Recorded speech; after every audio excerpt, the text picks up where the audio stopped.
साहब का बयान आया है, कॉमर्स मिनिस्टर की तरफ से बयान आया है कि अमेरिका और इंडिया का 10 साल का डिफेंस करार हुआ। एक बड़ी खबर इस वक्त आप देख पा रहे हैं और उन्होंने भी कहा है कि अमेरिका भारत का बड़ा साझेदार है और भरोसे के साथ ये साझेदारी आगे भी जारी रहेगी और किसी भी डील होने में वक्त लगता है, बातचीत जारी है। यह पॉजिटिव बयान है, तो उम्मीद की जा सकती है कि आने वाले समय में ये डील हो सकती है।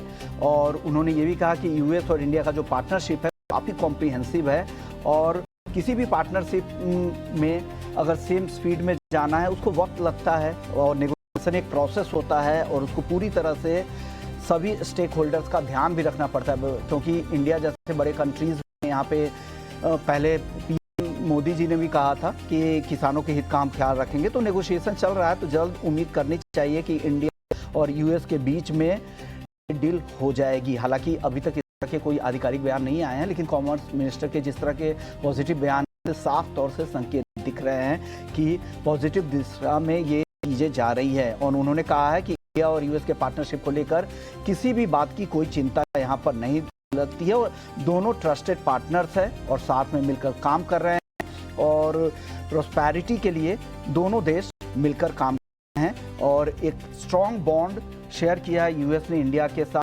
ये ट्रस्टेड पार्टनर भी है और ये जो बयान आया है 22वां बिजनेस समिट चल रहा है Indo American chamber of commerce का, वहाँ कॉमर्स मिनिस्टर की तरफ से पीयूष गोयल साहब की तरफ से ये बयान आया है और उसमें बड़ी खबर निकल कर यही आ रही है 10 साल के लिए डिफेंस पैक्ट किया है अमेरिका के साथ भारत ने। अगर इस तरह के पैक्ट होते तो डेफिनेटली आने वाले समय में ट्रेड डील को लेकर भी फाइनलाइजेशन हो जाएगा। तो ये एक अच्छी खबर है। बाजार के लिहाज से भी देखें तो बाजार में भी इस खबर का रिएक्शन जरूर दिखेगा और कुछ रिकवरी यहाँ से लौटने की उम्मीद करनी चाहिए। चलिए, डिफेंस की 10 साल की साझेदारी हुई है तो मेजर जो डिफेंस स्टॉक है ये फोकस में रहेगा।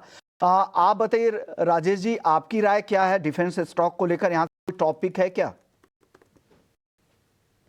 तो देखिए, भारत इलेक्ट्रॉनिक्स हमें यहाँ पे काफी पसंद आता है। इसके लॉन्ग टर्म स्ट्रक्चर बुलिश है और स्टॉक में जो ब्रेकआउट देखने को मिले थे एक लॉन्ग टर्म चार्ट में, वो भी सस्टेन होते हुए दिख रहे हैं इस वोलेटाइल मार्केट में।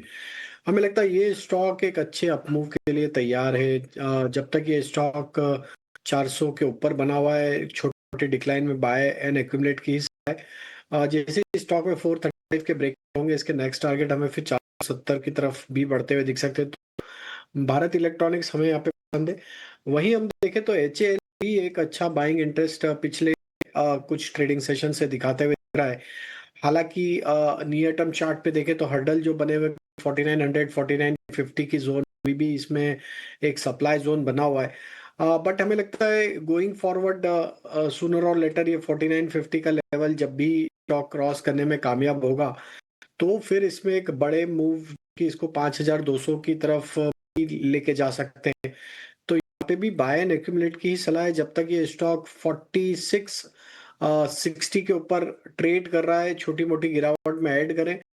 स्टॉप लॉस पोजिशनली 46 60 के होंगे और अपसाइड में हम एक्सपेक्ट कर रहे हैं कि स्टॉक 5000 5200 की तरफ भी पोजिशनल पर्सपेक्टिव से बढ़ते हुए दिख सकता है। 5000 5200 तक भी हिंदुस्तान एरोनॉटिक्स